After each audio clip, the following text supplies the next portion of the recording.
Hey PJs, welcome back to another short video. Today I'm doing another slime experiment, and one of you guys suggested that I do hand sanitizer, and I thought that was a really good idea because as you can see I have a ton of different hand sanitizers. I have been collecting these since I was in grade school. I really no longer collect them, but like I have this huge stash of them, so I thought it was a good opportunity to use some of them, and I thought it was a great idea. So we're gonna do that and see what happens. So I am starting off with this just regular basic white glue slime base just to give it a neutral starting ground, and I didn't know exactly how much I wanted to add because I didn't know how much it's going to change, and obviously this isn't an adding too much slime video, so I didn't want to add so much to where it's like way too much, but enough to where it's actually going to change the texture. So I just kind of picked some of the hand sanitizers at random and added them in, and once I thought I added enough to where it might be a good amount, I just mixed it in, and mixing it was actually kind of satisfying to me. It was pretty, I would say, messy because obviously it's a lot of hand sanitizer, it got everywhere, but it was really fun to mix in because like there was a ton of different colors and it kind of felt like squishy as I was mixing it, and the colors looked really cool as they were mixing. I was a little afraid of what was going to happen scent wise because if you've like used way too much hand sanitizer, you really get that alcohol type of smell, and I thought that was going to happen to this one because I did add a pretty big amount of hand sanitizer, but it really didn't. The slime actually smells really good. Whatever scents that I use, which I don't know the exact ones, they work really well together. Once the first batch of hand sanitizer was fully mixed in, I did notice that there was like a slight difference in texture. Again, I didn't want to add too much, so I just added a bit more than what I added the first time, which you will see. I just wanted to make sure that I was adding enough to where it would actually change the texture, so I did add more and then mix it in the exact same way.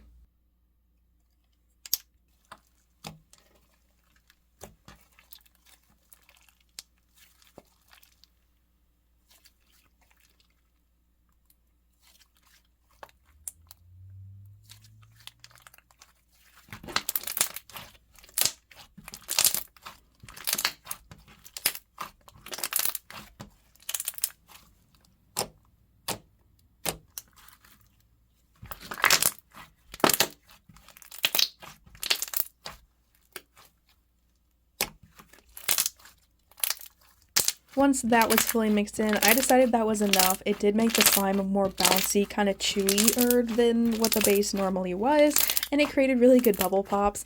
I wasn't sure if I wanted to break down those like little blue dots that hand sanitizer has. I don't even know what those are, but I just left them. They kind of mix in as I play with it. Like last time, I am going to let the slime sit for a day so that it can like fully mix in and not be bubbly and stuff, so I can show exactly what happened to it. But I will say, while I let it sit, I was pretty skeptical of what it was going to do because it didn't seem like it changed the texture too much for how much I added, and I feel like if it's something that you're actually going to add to a slime that you want to sell, you're going to be using a lot of hand sanitizer, so I wasn't really sure how this one was going to work.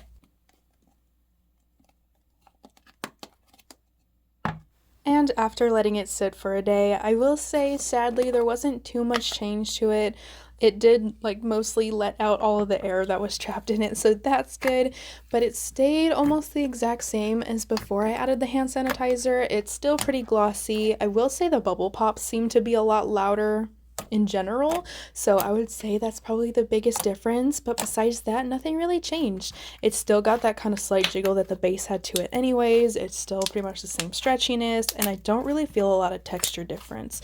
So really sadly, if you're going to use hand sanitizer in a slime for your slime shop or whatever you're doing, I would say add probably like double or triple the amount that I did. The slime does smell really good, like super sweet, and surprisingly all of the many different types of hand sanitizers I used actually worked really well together, and like I mentioned, the bubble pops are really loud, very satisfying, but besides that it really didn't change too much, sadly.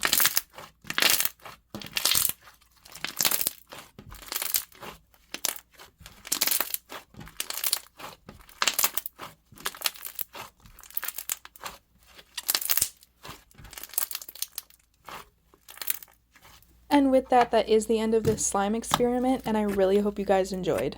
If you have any ideas for future slime experiments, definitely let me know. I will do my best to get to all of them. As long as it's not something really weird, I can pretty much do anything. Now I am signing off, and I will see you guys in the next one.